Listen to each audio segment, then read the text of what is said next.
Welcome to the Got Questions podcast. So occasionally, when a new book comes across our path, I like to invite the author of the book on. And today is a unique book, one that caught my attention unlike anything else. Let me give it a little background. So joining me today is Tilly Dillehay, the author of My Dear Hemlock. I know that title may not tell you a whole lot about the book, but we'll get into that.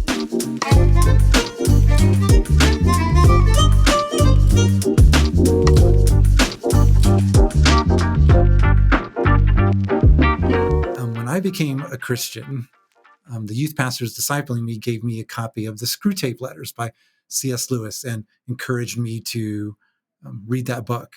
And I found it extremely interesting. And it's really opened my eyes to the reality of how Satan and his demons would seek to deceive me, lead me astray, tempt me, etc. And so I've read it a few times since then. And every time I pick up on some things I didn't catch or at least didn't remember. Well, My Dear Hemlock is a very similar theme, but written specifically to women, how demons might attempt to tempt women, deceive women, lead women astray. And so that's why I found it extremely interesting. And I'm surprised, honestly, that no one thought of this idea before. So Tilly, welcome to the show. And let me lead off with the question. Just first, tell our audiences a little bit about yourself. And then second, what led you to write My Dear Hemlock? All right. Well, I am living in Middle Tennessee in a very rural town. I'm married to Justin Dillehay. He's a pastor.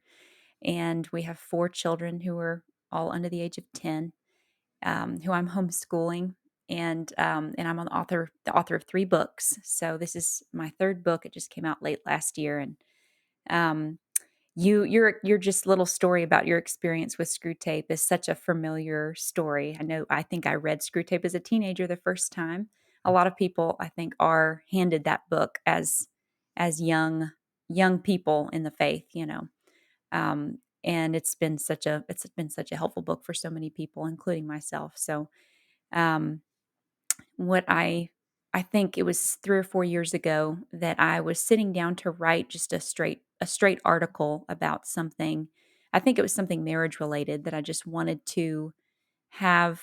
I wanted to have a way of making very vivid and having really vivid illustrations in this piece. And I think that's when I first thought, what if I were to fictionalize this and kind of use this device that Lewis had used so effectively of having a demon talking to another demon, giving the other demon advice about how best to tempt a patient. So it's a very interesting thought experiment, I think, to look at your life, look at what you're dealing with, and to ask yourself, what would Satan want in this moment? What would he want to see me do? What would he desire that I be thinking in this moment or in this season?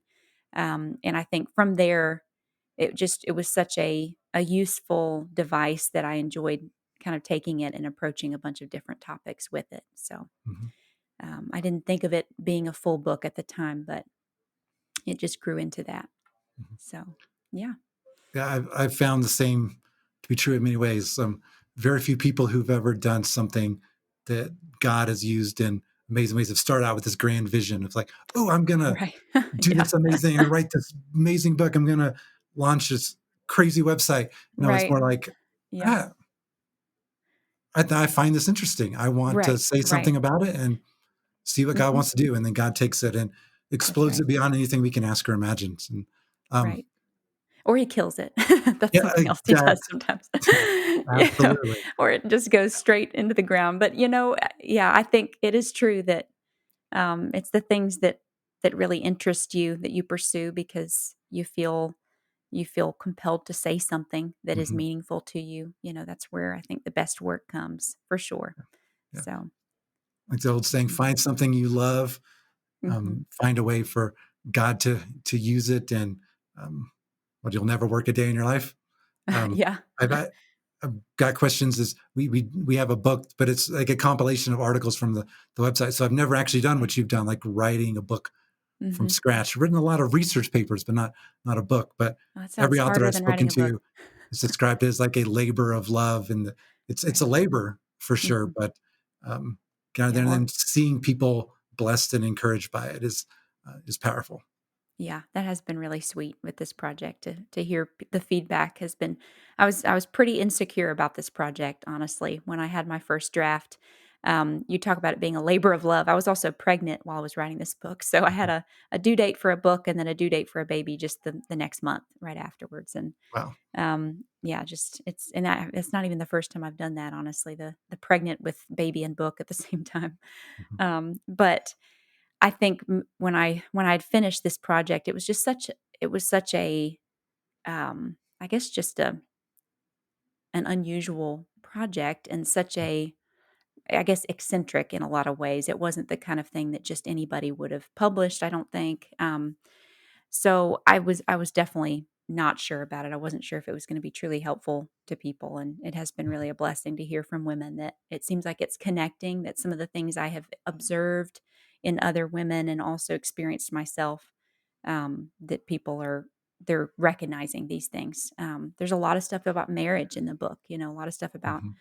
marriage and motherhood and aging and just some of the really unique temptations of womanhood, um, which is, yeah, again, this is the reason to take that kind of steal this really effective thing from Lewis and use it to apply it to some things that he wasn't able to write about. He wasn't, Yeah. I don't think he was married either when he wrote Screwtape, or else I'm sure there would have been a lot of marriage stuff in that book as well. Yeah. But yeah, So I've been blessed. It's been a really good experiment for me as well in my life. let me go off of what you just said. What were some of the key points? I don't want to give you to give Mhm. away anything in the book, but Mhm. specifically, what have you found are some of the different ways that demons Mhm. um, attack, lead astray women versus Mhm. men? Yeah, I mean, I think one of the sort of central themes in the book is the demons take women very seriously. Like the threat of what women have to offer is a very Mhm. serious threat in this demonic kind of world. But the threat is not the dangerous woman in their minds is not the kind of woman that we would necessarily picture in today's world. A lot of the strengths that a woman brings that I think are a major threat to the enemy are the strengths that are unique to womanhood, which is the strength of a living kind of flexibility in her ability to see where there's a need and move to fill that need, the ability to bring life. The demons hate humankind, so their beef with Eve goes back to the beginning. When a woman brings life and nurtures it and builds a home and loves her husband and her children, these are things that are real. Builds a hospitable environment to bring other people in where they may hear the gospel or just be nurtured. Like these things are antithetical to what a demon wants to see. So I guess that was very important to me to show that like the strengths of a woman are not necessarily what we think they are. And then a lot of another really central theme I think through the book is just contentment in marriage and in the life that God gives. So that a woman who is who was totally happy to live in her house that she was given, doing the work that God gave her to do in that home, loving her husband, caring for children. That this is a lot of women don't know how to be just happy in their lives, and that if she were to learn that, if she were to learn how to walk in obedience and grow in gratitude for the life that God gives, she would be victorious in a way Mhm. that is truly lasting, through generations. So I don't know. I don't know if I know that this is a very specific kind of life that's described in the book. The woman that we meet in her maybe early 20s when she's a new Christian, maybe a newlywed. You follow her into middle age in this book.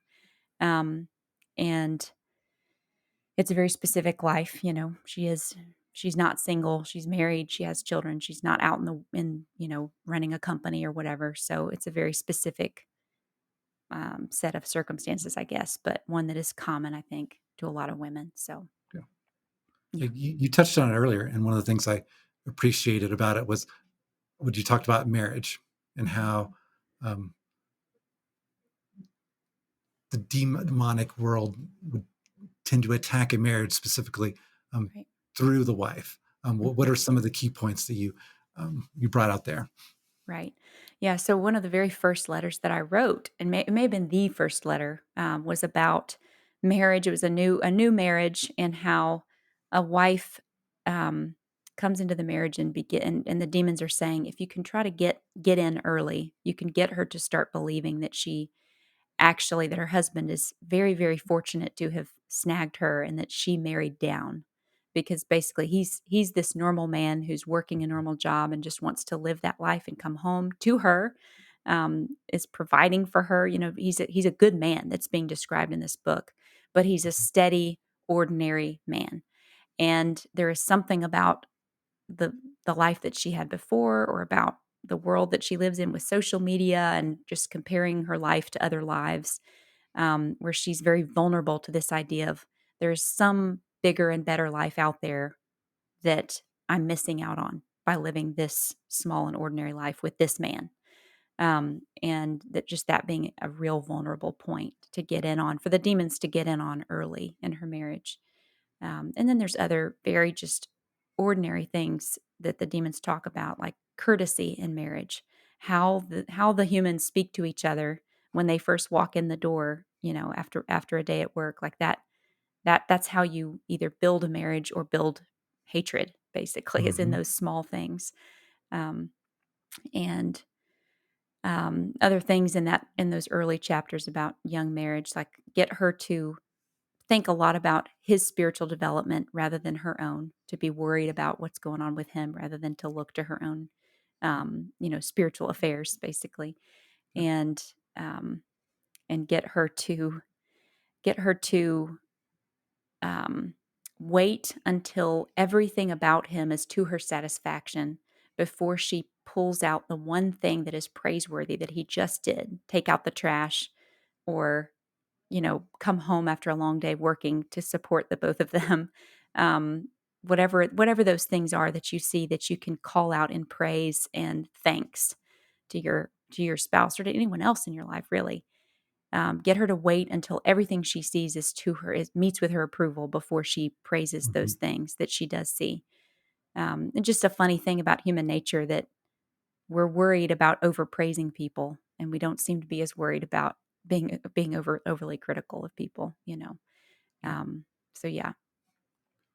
Yeah, the segment about how easy it is for wives to get into, I don't know if it's the right term, like nitpicking, Right. being overly critical. Yes. Um, I've I've seen that Yeah. in so many marriages, so many questions we receive from men. It's just like I feel like I can't do Do anything anything right. right, Mm, um, yeah. and for just to think through that, and like this could very well be a spiritual attack. This is how Satan is seeking to drive a wedge between a husband and wife, to stir up bitterness and strife and those things. And we tend to think of things like that as just, oh, it's just an interpersonal conflict. But then Paul Paul reminds us we do not wage war against the things of this world, but against powers, principalities, spiritual forces. And just to remember, even in like these little day-to-day battles, Mhm. how many of those are actually spiritual conflicts that we're not um, aware of, or at least not as aware of as we should be.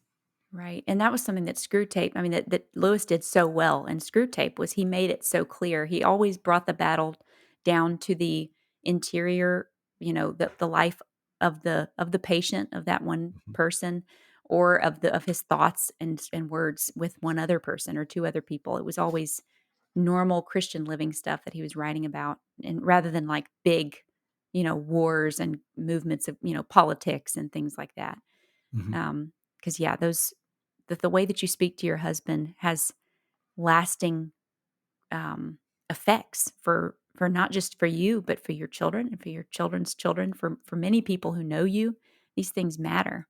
I mean, if there's one thing that a woman were to take away from this book, the idea that you can praise your husband intentionally and daily, and just bless the heck out of him, by using your words to edify. It's such a powerful thing, and it's a skill that it's so sad to me when I see a woman who's been married 30, 40, 50 years and still has never learned that, and really doesn't even seem to understand that her critical spirit has driven him to distance himself from her, that that's real. So, Mhm. yeah. Yeah. One of the other things I found really interesting, closely related, is um, a wife and mother with her children, Mhm. and some of the spiritual attacks that can go place there. What's maybe the biggest thing that you think most women don't realize is actually a spiritual issue, possibly spiritual attack versus just normal difficulties in parenting? Mhm. Well, I didn't get to really write that much about parenting. I felt like I have about 1 or 2 chapters that I can really spend on this. So I the thing that I chose to pursue, which there were others I probably could have chosen, but I chose to pursue the idea of authority in the home. And Mhm. I did that because I saw that as one of the great kind of burning issues in parenting today, and the thing that I've struggled the most with, I think, in my parenting, which is just being a mom and understanding that establishing loving, consistent authority with your children is one of the great gifts that you can give to them. It's one of the best things that you can do to make your home a delightful place to be, not just for you and your children, but for other people who enter in as well. And it's hard. It can be really hard, I think, for a woman to see that because I mean, my personality is probably pretty similar to a lot of ladies. So I don't love confrontation. So if I can, in my toddler years with my toddlers, if I could get around the confrontation to, help them to be happy without making a stand and saying, no, you're going to have to obey now.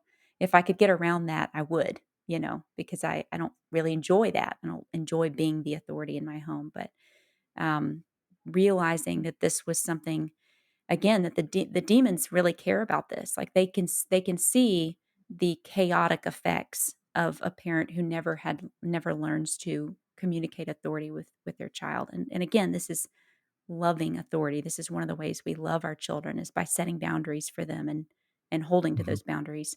And I guess just observing the world at the moment, I feel like that is one weak point in my generation of parents don't tend to understand how to do that. So Mhm. you A, haven't seen it modeled. a great point. And I love how you even said earlier in the episode, it's like, um, my dear Hemlock is describing a specific woman who's a Mhm. wife, a mother, not women who are in the workplace, obviously face other different Right. temptations as well, but Mhm. can't cover all of them in this Right. book. But maybe you need My Dear Hemlock too, um, to come on and maybe address some of the other ones. But no, Mhm. um, I think My Dear Hemlock is going to speak to a lot of women and help them to, like we've been talking about this whole time, open their eyes to the reality of the spiritual conflict that's behind some of the things Right. that we have Right. just going on in our day to day lives. Right. Um, And one that's one of thing, the advan go oh, ahead. one Mhm, of the advantages of fictionalizing these Christian living types of things mhm, is just that it gives you the liberty as you're reading to say, okay, this is one woman's kind of story. This one applies to me. This one really doesn't. Like I'm not feeling convicted in this area, reading through. So you can spit that out. Like the thing that's not really applicable to you or useful to you, you keep reading, you move on to the next. And I like that. It gives you a little bit more, I guess, freedom to read through and not feel like everything's being directed at you personally. So, mhm. yeah. One of the things I really enjoyed about My Dear Hemlock was the humor. And like, two examples that I remember just really made me laugh because it's something I've experienced fairly recently. One, basically, the demon inhabiting the roll of tape. We were trying to find Yes. where the tape begins, and I was packaging up a box recently, and it seems like I spent way too much of my life trying to find that. It's Trying to like, find the stinking end of the why is tape. this so difficult? And then Honestly. also the wheel on a cart at Walmart. Yeah. Just why is there always that one wheel that just squeaks and makes your Pulls constantly, left. yes, Yeah. constantly, Yeah. it's frustrating, it's embarrassing, or why can't this just Yeah. work like it's supposed to? You have one job, Yeah. Walmart shopping cart. Yeah, I know. I obviously I'm not necessarily saying, "Oh, yes, I believe that demons are involved," when you can't find the end of the tape, but it was a fun little way to make jokes about things that Mhm. seem bad enough to be demonic. Yeah. Yeah. And for sure. I mean, exactly what you said. I mean, are we actually saying that I think demons most probably have better things to do than inhabit a roll of tape or Right. a wheel on a shopping cart? But like, how many little things like that that just add a tremendous amount of frustration to a day for whatever reason might have a spiritual component that we're not They could, and yeah, fully I aware think of. some of Lewis has been one of those writers that's kinda opened my eyes to the idea of, like, demons and just Satan himself too, but demons being petty things that, like, rejection of God's reality. It makes you stupider. It makes you, um, it makes you more petty, and it makes you where you would do something just because it's wrong, which we've all had that experience, I think, in sin where you're like, I just did something wrong and I didn't even have a reason for it. I just did it because it was wrong. So how much more in the life of a demon whose entire existence is, outright rebellion against the one true God. You can imagine it would make them smaller and more petty creatures rather than, more. You might Yeah. not have this big magnificent opponent. You might have basically a toddler throwing a tantrum, or someone Mm. who's willing to spend time ruining a Walmart grocery cart experience because they're just petty like that. Yeah. So yeah. So Tilly, let me ask you this closing question. Um, Okay. What do you hope this book will do for the women and men who read it? I hope that it will do what it's done for me, which is to raise my awareness of the spiritual element in what I'm doing every day. Just to remind them that what they think matters, and what they're feeding on in their minds and in their spirits matters, and that the demons really do have an opinion about your life. Like, they do really care, to see you not active in prayer. They really do care how you speak to your husband and your children, as we were saying earlier. They really don't want to see you finish well in your life, and so they want to they want to distract you and make you think that the battle is over here when it might be really over here. So just it's something that I feel like I live a little more aware of after having done this thought experiment of writing these letters. So I guess that's my hope, is that women understand that they're in a battle, and it's an important battle, and they should fight. Obviously, I can't speak for C.S. Lewis, nor would I ever claim to. But I think I've read enough of C.S. Lewis. I think he would be proud of this book. Would see it as a Wow, fitting companion to the Screwtape Letters. I honestly think, hey, why didn't I think of that that's to pretty write it high from a praise. different perspective? So, um, Sweet. so and then I think if I were to summarize both the main lesson of Screwtape Letters and My Dear Hemlock, and I mentioned it earlier, but Ephesians 6:12, for our struggle is not against flesh and blood, but against the rulers, against the authorities, against the powers of this dark world, and against the spiritual forces of evil in the heavenly realms.